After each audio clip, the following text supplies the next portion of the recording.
नमस्कार, मैं अखड़ पंचनाम में आप सभी का स्वागत है। मैं हूं सुमित और बुधवार का दिन यानी कि बैंक निफ्टी की एक्सपायरी का दिन आज थोड़ा सा वॉलेटाइल रहा और लास्ट आवर तक आते आते सेल ऑफ देखने को मिला। इंडिसेस में करीब आधा % के आसपास बिकवाली निफ्टी में और सेंसेक्स भी करीब करीब आधा % नीचे बंद हुआ। हालांकि निफ्टी बैंक इंडेक्स से आउट परफॉर्म करके गया तो वहां पर फिर भी फ्लैट टू नेगेटिव साइड पर क्लोजिंग रही। मिड कैप इंडेक्स 1/4% की बढ़त के साथ बंद हुआ। Small cap index flat to negative side पर जाकर बंद हुआ, लेकिन फ्रंट लाइन इंडेक्स के अंदर आज प्रेशर था और निफ्टी सेंसेक्स दोनों में ही आज दबाव बनता हुआ दिखाई पड़ा।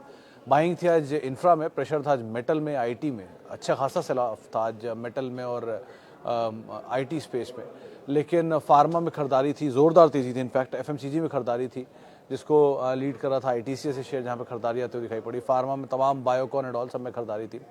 इसके अलावा आज पीएसयू बैंक्स, फार्मा, रियल्टी में अच्छी खरीदारी देखने को मिल रही थी।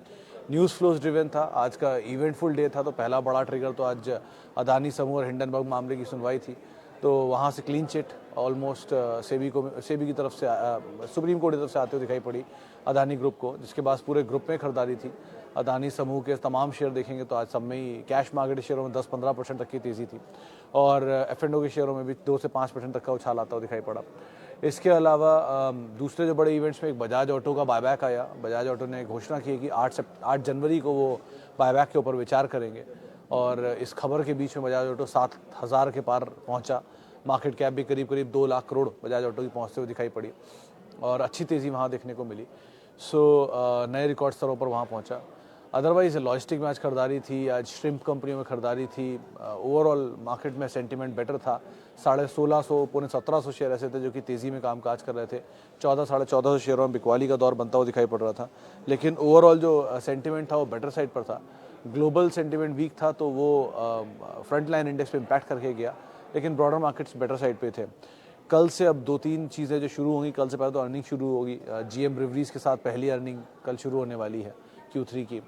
इसके बाद 5 तारीख को नेस्ले का स्प्लिट हो जाएगा। देन 8 तारीख से फिर अर्निंग्स एंड बजाज ऑटो का ये बायबैक एंड ऑल शुरू हो जाएंगे, तो कॉर्पोरेट एक्शंस भी स्ट्रॉन्ग हैं, प्लस अर्निंग्स भी शुरू होने वाली है। तो ये कुछ चीज़ें इनको बाजार वॉच कर रहा है। कल वैसे वीकली एक्सपायरी है, सो वीकली एक्सपायरी का दिन भी है, तो इसलिए भी थोड़ा वॉलेटाइल रहेगा सेशन। लेकिन ओवरऑल सेंटिमेंट अभी तक इतना खास ख़राब नहीं हुआ है। आप मतलब अगर मिड कैप स्मॉल कैप में तो बाइंग अभी भी जारी है, तो अकॉर्डिंगली यहाँ पे आप अपनी राय रणनीति बना के रखिएगा। ओके, अब सवाल जवाब का सिलसिला शुरू कर लेता हूँ और बातचीत कर लेता हूँ कुछ सवालों को लेकर जो कि फेसबुक और यूट्यूब के ज़रिए हमारे पास आते हैं। सबसे पहला सवाल जो मेरे पास आया है, कहाँ गया?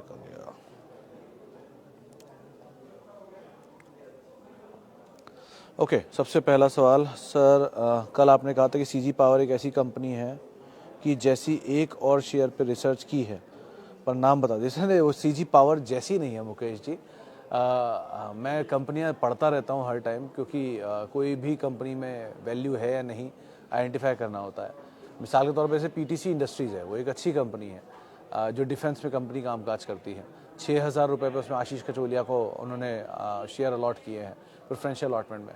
सो अगर वहाँ पर इतने बड़े इन्वेस्टर को पैसा दिया जा सकता है तो उसमें वर्थ अभी भी और है, तो आप उस कंपनी को देख सकते हो। तो ऐसे अलग अलग कंपनियां अलग अलग ट्रिगर पे कामकाज करता हूँ। अब बाज़ार क्योंकि भागा हुआ है तो इस समय ज़्यादा ज़रूरत पड़ती है चीज़ें पढ़ने की। सो अलग अलग कंपनियों में काम कर रहा हूँ जहाँ पर वर्थ रीडिंग्स होती हैं। आगे कुछ और अच्छा मिलेगा तो पहले बजाज ऑटो 3500 रुपये में लग रहा था बाय, अब 7,000 रुपये नहीं बोलता कभी बाय, क्योंकि ऑलरेडी अपने ऑल टाइम हाई पे पहुँच गया है। बायबैक का प्राइस नीचे ही आना चाहिए जहाँ तक मेरा आइडिया कहता है। अगर नीचे आता है तो आपको एक मौका मिलेगा कहीं ऐड करने को लेकर। सो लाइकवाइज समय समय पर चीज़ें बदलती रहती हैं। पहले अदानी बोलता था 3 ही नाम, वही 3 नाम आज ही बोलता हूँ। पहले टीसीएस बोलता था, यूएसएल बोला था। तो समय समय पर जो शेयर लगता है बोलने लायक वो बोल देता हूँ। तो अभी ऐसा कुछ पढ़ रहा हूँ, कुछ मिलता है तो बताऊँगा पक्का। Hi sir, I have hero MotoCorp 40 share and sitting with 45% का, क्या करना चाहिए? एंड डी मार्ट को अभी एवरेज कर सकते हैं, शुड आई वेट मोर? तो श्याम सर, मेरे ख्याल से आप एवरेज कर सकते हो डी मार्ट में। और रही बात हीरो मोटोकॉर्प की, तो आप क्योंकि 50% गेन पे हो, सो आप होल्ड तो कर सकते हो इसको अभी भी, but better is to stay safe. तो आप एटलीस्ट आधा कैपिटल निकाल लो अपना, तो बचे हुए शेयर फ्री के हैं, वो फ्री के शेयर आप थ्रू आउट लाइफ होल्ड कर लो, ये भी तरीका है। या आपको ऐसा कर लग रहा है कि नहीं मैं पूरी पोजीशन ही होल्ड करना चाहता हूँ, तो आप स्टॉप लॉस ट्रेल करो अपना। जहाँ स्टॉप लॉस ट्रिगर हो गया वहाँ कोई पोजीशन निकल जाना। लेकिन सेफ साउंड यही स्ट्रैटेजी रहती है कि आप एटलीस्ट अपना कैपिटल निकाल लो और मुफ्त के शेयरों के साथ बने रहो थ्रू आउट लाइफ, क्या दिक्कत है। Can we add DMart in bulk for momentum gain? Momentum gain के लिए तो आज का जो फॉल था उसका इस्तेमाल कर सकते हो, but for momentum always remember you have a stop loss, तो उसको आप फॉलो करिएगा। चाहे आप आज 1000 शेयर लें, 10,000 शेयर लें, 1 लाख शेयर लें, वो आपके ऊपर है, बट आपका एक स्टॉप लॉस ज़रूर साथ देगा उसमें। तो डी मार्ट को अगर आप बल्क में लेना चाह रहे हो तो आप ऑब्वियसली एक स्टॉप लॉस को लेकर साथ चलोगे मोमेंटम के लिए, क्योंकि आप खेल रहे हो। View on Biocon and Piramal Pharma for long term. Biocon is better for long term instead of Piramal Pharma. Piramal is good for momentum if in case you want to. लेकिन longer duration of time में Syngene is better. Longer of duration of time Reddy's is better. Obviously 6000 होने वाला है. This DVC is better. Cipla is better. Lupin is good. इनको आप Alchem is good. इनको आप देख सकते हो, but Piramal is not that mark of the company, इसको आप लॉन्ग टर्म के लिए देखो। बायोकॉन और पिरामल का कंपैरिजन नहीं है, दो पिरामल आप शॉर्ट टर्म के लिए या मीडियम टर्म के लिए रख सकते हो, ऐसी कोई दिक्कत नहीं है उसमें। Is market expecting a bad IT result, should be wait to add IT और बुक सम प्रॉफिट्स नाउ? तो शर्मा सर देखो, एक्सेंचर के नंबर ने क्लीन कर दिया, नंबर तो ख़राब ही आने हैं, बट कितने हद तक नंबर ख़राब को डिस्काउंट करके बाजार बैठा है ये आपको नहीं पता। तो जहाँ पर ओवर एक्सेजरेशन है मिड कैप IT में, वहाँ तो थोड़ी बहुत प्रॉफिट टेकिंग आनी चाहिए, जैसे ही ये नंबर आने शुरू होंगे वैसे ही। लेकिन जहाँ लार्ज कैप में ऑलरेडी बाजार बीटन डाउन है, वहाँ क्या ही बिकवाली की उम्मीद आप लगा सकते हो अगर ख़राब नंबर पर भी। आप खुद ही देखो ना, 2 कंपनियों के बायबैक पर TCS में इस बार एक्सेप्शनल आएगा, वो 1000 करोड़ रुपए एक्सेप्शनल प्रोविजन करके चलेंगे वो लोग, वो पहले ही बोल चुके हैं। सो बहुत सारी चीज़ें डिस्काउंट करके बाजार बैठा है, लेट्स सी क्या नंबर आते हैं। बाकी गाइडेंस कट नहीं आती अगर तो ठीक ही रहेगा। बाकी ऐसा तो आप आउटराइटली एक बार में 1 करोड़ शेयर उठा नहीं लोगे। अगर आपको लेना ही है तो आप आराम से लेते रहो, यहाँ या थोड़ा फॉल में क्या फ़र्क पड़ता है आपको। अच्छा असेट लेने से मतलब है, दाम नीचे का जितना मिलेगा उतना आपके लिए अच्छा होगा ना, तो आप आराम से लेते रहो, जहाँ प्रॉफिट है थोड़ा बुक कर लो, simple. Responsive industries, Mittal sir अभी तो बने रहो, इनके अभी ये ASM से बाहर आना है तो अवेटेड है वो, मेरे ख्याल से मई इस महीने के एंड तक, जनवरी के एंड तक कहीं ASM से बाहर आ जाना चाहिए, इसीलिए शेयर चल नहीं रहा है अभी, और नंबर भी इस क्वार्टर के अच्छे आना चाहिए जो कि फरवरी में कहीं आएंगे। सो मेरे ख्याल से तो बने रहना ज़्यादा बेटर आपके लिए। ओके, बायोकॉन हो गया, बहुत बढ़िया मुकेश जी, बहुत बहुत शुक्रिया। मुकेश जी ने प्रॉफिट बुक किए हैं अदानी ट्रांसमिशन, तो उसको थैंक यू कर रहे हैं, बहुत बहुत शुक्रिया मुकेश जी भरोसा रखने के लिए। लेकिन अभी भी अदानी ट्रांसमिशन में बहुत बैंडविड्थ बाकी है, तो कहीं अगर आपको नीचे मिले तो आप दोबारा एंटर भी कर सकते हो, ऐसी कोई दिक्कत नहीं है इसमें। ओके, आगे बढ़ते हैं सर। GR इंफ्रास्ट्रक्चर में बुक वैल्यू 700 आ रही है और PE 8 है, इसका मतलब ये PE और बुक वैल्यू के बारे में कुछ बताएं। तो मोहन सर देखो, GR इंफ्रा के इसमें मतलब जिस कंपनी में असेट ज़्यादा होते हैं उस कंपनी की बुक वैल्यू आपको साउंड दिखाई पड़ती है, इन्वेस्टमेंट ज़्यादा होते हैं, असेट ज़्यादा होते हैं, कैश अच्छा होता है उनके पास, तो बुक वैल्यू यूजुअली आपको बैंक्स में ज़्यादा आपको तवज्जो दीजिएगा उसका, जो बुक वैल्यू के नीचे बैंक्स मिल रहे हैं, खासतौर से शायद बैंक ऑफ इंडिया है बुक वैल्यू के नीचे, तो ऐसे PSU बैंक्स जो नीचे मिल रहे हैं वो फिर भी फेवरेबल एंटर करने के लिए। रही बात PE की, तो इंफ्रास्ट्रक्चर में एक चीज़ आप ध्यान रखिएगा, इंफ्रास्ट्रक्चर में ऑर्डर एग्जीक्यूशन, ऑर्डर बुक और डेट, ये 3 चीज़ें बहुत क्रूशल होती हैं, और किस तरह के ऑर्डर कर रहे हैं, क्योंकि अगर ये गवर्नमेंट ऑर्डर कर रहे हैं और गवर्नमेंट ऑर्डर का पेमेंट टाइम पर नहीं आ रहा तो इनकी डेट भी बढ़ती चली जाएगी और विद टाइम उसको रीपे भी नहीं कर पाएंगे, इंटरेस्ट कॉस्ट क्योंकि हाई होती है। HCC NCC के जो डूबने का या बहुत हद तक गोता लगाने का कारण है वो यही रहा है। सो एक बारी इसलिए आप इसको देखना, आप एक कंपनी अगर कुछ ढूंढ रहे हो जो बुक वैल्यू के आसपास काम कर रही है तो मैथन अलॉय कंपनी हो सकती है, वो कंपनी अच्छी है, उसी के बारे में पढ़ भी रहा हूँ वैसे आजकल। तो करीब कंपनी का 999 रुपये, 1000 रुपये के आसपास बुक वैल्यू है, 1170 रुपये पे शेयर काम काज कर रहा है। So it's a very good investment इस कंपनी के पास है, और करीब 800 करोड़ रुपए के आसपास की इन्वेस्टमेंट है, 700 करोड़ रुपए की कैश है, और रफली डेट फ्री कंपनी है, मेटल में डेट फ्री कंपनी है, और ठीक ठाक प्रमोटर होल्डिंग है। सो लग तो सही रही है, बाकी अभी और 2-3 क्वार्टर के नंबर से आइडिया लग जाएगा, but it's a good company. If in case आप लॉन्ग टर्म कुछ लेना चाह रहे हो तो ये कंपनी अच्छी हो सकती है। ओके सर, 20 लाख इन्वेस्ट करना है 3 ईयर्स के लिए, बेस्ट 5 शेयर। तो सर बेस्ट 5 शेयर आप ऑल टाइम हाई पे मार्केट के पूछो तो पहली चीज़ तो यही गलती करोगे, और 20 लाख आप इन्वेस्ट करना चाहते हो तो मेरी एक ही सलाह है कि आप 2 लाख के 10 हिस्से बना के over a period of time invest कर दो मार्केट में। आप कहाँ इन्वेस्ट करो, आप क्वालिटी कंपनी में इन्वेस्ट करो। अगर आपके पास क्वालिटी नहीं आपको लगता है लेने लायक है तो अभी आप दूर रहो बाजार से, क्योंकि ऑलरेडी बीटन बहुत मतलब बॉइंट है मार्केट, बहुत बड़ी तेज़ी में है, ऑल टाइम हाई पे खड़े हो आप। किसी भी दिन एक झटका और आपको ताश के पत्ते उतना चीज़ें नीचे आते हुए दिखाई पड़ेंगी। सो अभी रुक जाओ, आप थोड़ा थोड़ा किसी भी क्वालिटी कंपनी में पैसा डालते रहो। बात अलग है, कैश पे बैठने में कोई बुराई नहीं है कुछ समय के लिए। कोई नीचे मौका आएगा वहाँ आप एंटर कर जाना। आपको समय मिले नीचे मिलने का तो आप आराम से पोजीशंस ले सकते हो, लेकिन अभी के लिए आप आउटराइटली इतनी बड़ी रकम डालना ठीक नहीं होगा। सो कैपिटल प्रोटेक्ट करो, ज़्यादा बेटर है। इस तरह के ऊपर के लेवल पे जाओगे, फंस गए तो आपको ही कल को दिक्कत होगी, बोलोगे कि फंस गया मेरा ऊपर के लेवल में, क्या करूं। क्योंकि बाजार में जब फंसते हैं तो बहुत लंबे लंबे सालों के लिए फंस जाते हैं। सो इस चीज़ को ध्यान रखकर आप पैसा डालना, और एक शॉट में तो कभी पैसा इजी मार्केट में डालना ही मत। ये तो एक गूढ़ मंत्र है मार्केट का, कभी भी एक शॉट में पैसा डालना ही नहीं चाहिए बाजार में, अनटिल अनलेस आपको कोविड का लॉकडाउन जैसे एक डीप क्राइसिस दिखाई पड़े, जब ब्लड हो मार्केट में। से कहते हैं ना, मार्केट में जब पूरी तरह से बुल ब्लड होता है तब आपको अपनी पोजीशंस को लॉन्ग करना चाहिए बहुत ज़्यादा। सो अभी ऐसा कोई सिचुएशन है नहीं, अभी तो सब तेज़ी दिख रही है बाजार में, तो ऐसे टाइम पे तो कुछ करना ही नहीं चाहिए मार्केट में। ओके, आगे बढ़ते हैं। और एसबीआई में करंट लेवल पे एंट्री करी जा सकती है धीरे धीरे। हाँ सर, आप कर सकते हो एंट्री थोड़ी थोड़ी, और वेट करो, ज़्यादा बेटर जितना नीचे मिले। 530 आपका स्टॉप होगा पहला। बजाज ऑटो, प्रिंस सर अगर आपके पास है तो आप बने रहो 1, अगर आपके पास नहीं है तो किसी फॉल में आप लो 2। अगर आपको लगता है कि एक ऐसा शेयर अपनी जनरेशन को पास ऑन करना है तो बजाज ऑटो है 3। ये 3 इसके साथ तर्क हैं। 20,000 करोड़ रुपए का कैश है, 100 रुपए डिविडेंड देने के बाद भी प्रमोटर को सोचना पड़ रहा है कि मैं शेयर को करूं क्या, कैश करूं क्या, तो उन्हें बायबैक करना पड़ रहा है। सो आप खुद ही सोच लो कि किस तरह की एपेटाइट है स्टॉक की। सो बेटर इज़ कि आप इसको आराम से होल्ड करो, एंड कहीं नीचे मिले तो ऐड करो। कोई फॉल मिल जाए कल परसों में तो बढ़िया से ऐड कर लो, कोई दिक्कत नहीं। धीरे धीरे आप पोजीशन जितनी बढ़ा सकते हो बढ़ा सकते हो उसमें। ओके, अब ज़रा कुछ सवाल मैं यूट्यूब के भी ले लेता हूँ जो अलग अलग माध्यमों से आ रहे हैं। सर वेदांता का सतास क्या है सर? सतास नहीं, स्टेटस होगा शायद। अच्छा, और वेदांता है, वेदांता नहीं है सर। तो सर वेदांता के केस में एक ही चीज़ बोलूँगा कि अगर आप डिविडेंड स्टोरी को प्ले करना चाह रहे हो तो इसमें आप एंटर करो, क्योंकि जब तक ये कंपनी डेट को रीपे नहीं करेगी तब तक बाजार इसको पनिश करता रहेगा। क्योंकि डेट एंड प्लेज ये 2 सबसे बड़े अभिशाप है बाजार के। जब तक ये दोनों रहेंगे तब तक कंपनी ग्रोथ में बहुत ज़्यादा कोई प्रॉस्पेक्ट है नहीं। आप खुद ही सोचो ना, आपको मैं बोलूँ एक बड़ा बैग टांग के भागने के लिए और आपके साथ मैं भागूँ बिना बैग टांगे, तो ऑब्वियसली मैं ही विनर होगा ना। तो जिसके ऊपर डेट का बर्डन है वो वैसे ही पहले कैश रिच होगा, उसके बाद आगे बढ़ेगा ना, उसकी ग्रोथ अपने आप ही रुक जाएगी। सो डेट अपने आप में ही इशू है, तो बीइंग डेट फ्री इज़ अपने आप में बहुत बड़ा असेट है। सो वो इस कंपनी के साथ नहीं है, तो इसलिए आप एक बार को अवॉइड करो। आपके पास है तो डिविडेंड खाओ बैठ के, बस और कुछ नहीं है इसमें स्टोर अभी तो एटलीस्ट। सर मैंने 22 लॉट पुट लिया है 21,400 का, कल क्या होगा?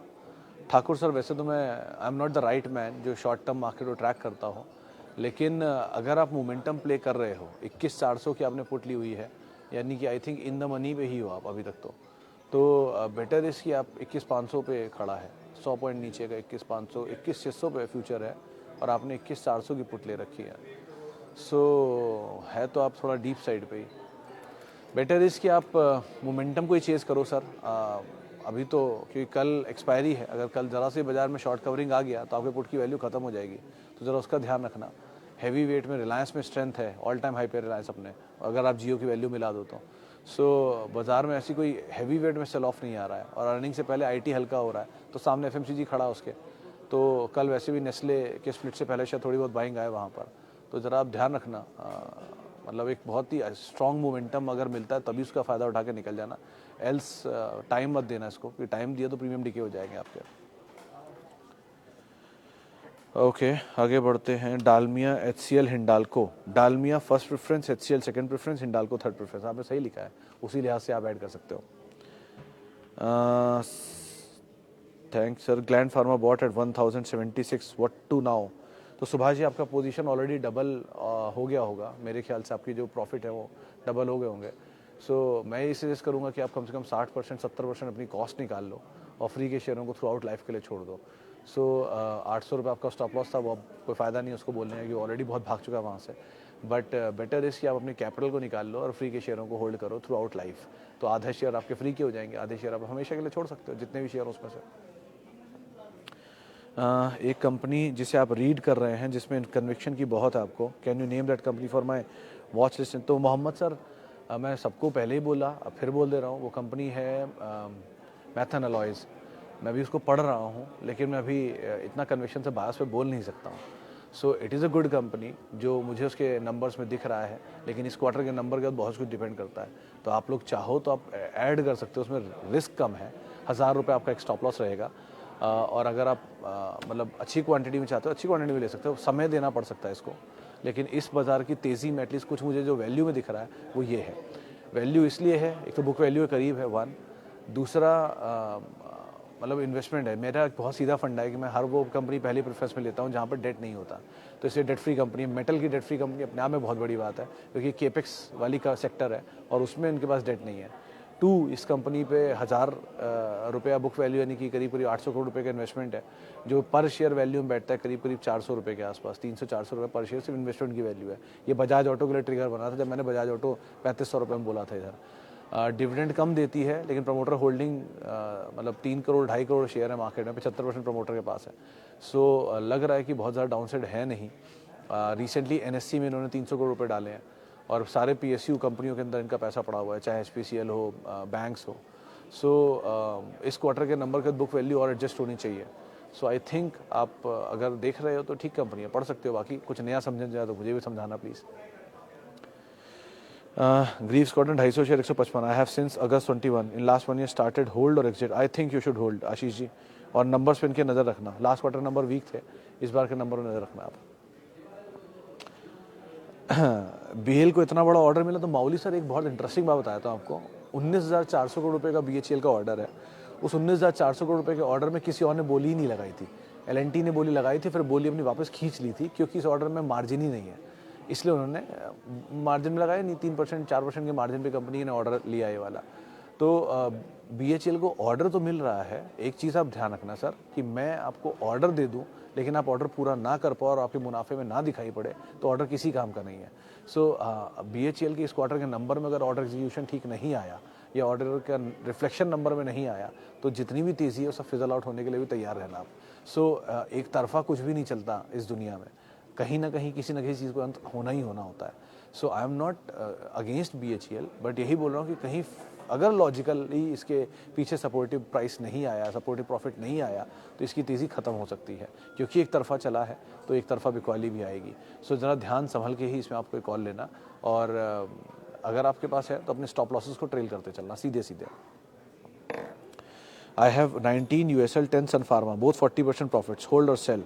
मेरे ख्याल से दोनों बने रहो। सूरज सर की पोजीशन छोटी है आपकी, 10-10 शेयर 15-15 शेयर है, तो बहुत कुछ रिस्क नहीं है, और दोनों क्वालिटी है, सन फार्मा भी और यूएसएल भी। आपको कुछ और नया पिक करना है, UBL is a good bet, United Breweries, जो यूएसएल जैसा ही काउंटर पार्ट है उनका, आप उसको बेट कर सकते हो। आप मेट्रोपोलिस हेल्थ सोच रहे हो, इससे अच्छा अपोलो हॉस्पिटल देख सकते हो एक बार को, क्योंकि वो पूरा पैकेज है। वहाँ हॉस्पिटल भी है, वहाँ हेल्थ केयर भी है, वहाँ पर मेडिसिन की रिटेल शॉप्स भी हैं, वहाँ पर लेबोरेटरी भी है, पैथ लैब्स भी है, सब कुछ एक ही के अंदर है। तो वहाँ आपको ज़्यादा बड़ी वैल्यू मिलेगी और आगे चल के शायद डीमर्जर भी हो। सो ये चीज़ें हैं जिनको आप देख सकते हो अदरवाइज। ओके, एक आखिरी सवाल और ले लेता हूँ। Bajaj Auto best level to enter Biocon, GAIL and NALCO. Sir GAIL and NALCO तो एग्जॉर्बिडेंटली ऑलरेडी बहुत महंगे हो गए हैं। सो आप उनको तो ज़रा देख संभल के एंटर करना, उसके बारे में तो मैं क्या ही टिप्पणी करूँ। बायोकॉन के लिए स्टैगर में एंटर कर सकते हो आप। बेटर प्राइस या बेस्ट प्राइस तो 190 टू 10 के आसपास था, लेकिन अब वहाँ से चल चुका है। सो आप देख संभल के इसमें अभी भी कॉल लेना, भागा हुआ है, बट बायोकॉन इस कंपेरेटिवली फिर भी बेटर बाकी दो कंपेरिजन में।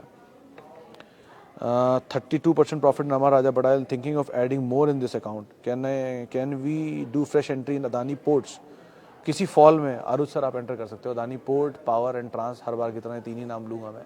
और रही बात अमर राजा में, तो थोड़ा सा पैसा निकालने को बुराई नहीं है, वैसे बहुत टूटा है और आपको सिर्फ 40% गेन है, तो आप होल्ड भी कर सकते हो पूरी पोजीशन और कैरी करो अपने स्टॉप लॉस साथ। आगे चल के कहीं 100% आ जाए तो आप थोड़ा पैसा निकाल लेना, अभी के लिए आप होल्ड कर लो अमर राजा को भी। और अदानी में नीचे कहीं पोजीशन मिले तो बेटर है। Adani green could be a 4th बेट जो आप देख सकते हो इन केस अगर आप चाहना चाह रहे हो तो। चले फिलहाल अब इतने सवालों शामिल करूंगा। माफ़ी उन सभी लोगों से जिनसे बातचीत नहीं हो पाई। बहुत बहुत शुक्रिया उन सभी लोगों का जिन्होंने सवाल पूछा। और किसी भी निवेश से पहले अपने वित्तीय सलाहकार की राय ज़रूर ले लें। आप मेरे साथ जुड़ सकते हैं @सुमित रिसर्च मेरा ट्विटर हैंडल है, इंस्टा हैंडल है, ऑल सोशल मीडिया हैंडल है। और बाकी फेसबुक और यूट्यूब पेज पर आप CNBC आवाज़ के रोज़ 3:30 बजे 5:30 बजे मेरे साथ जुड़ सकते हैं। 5:30 बजे भी एक और शो होगा। अभी के लिए फ़िलहाल इतना ही। नमस्कार।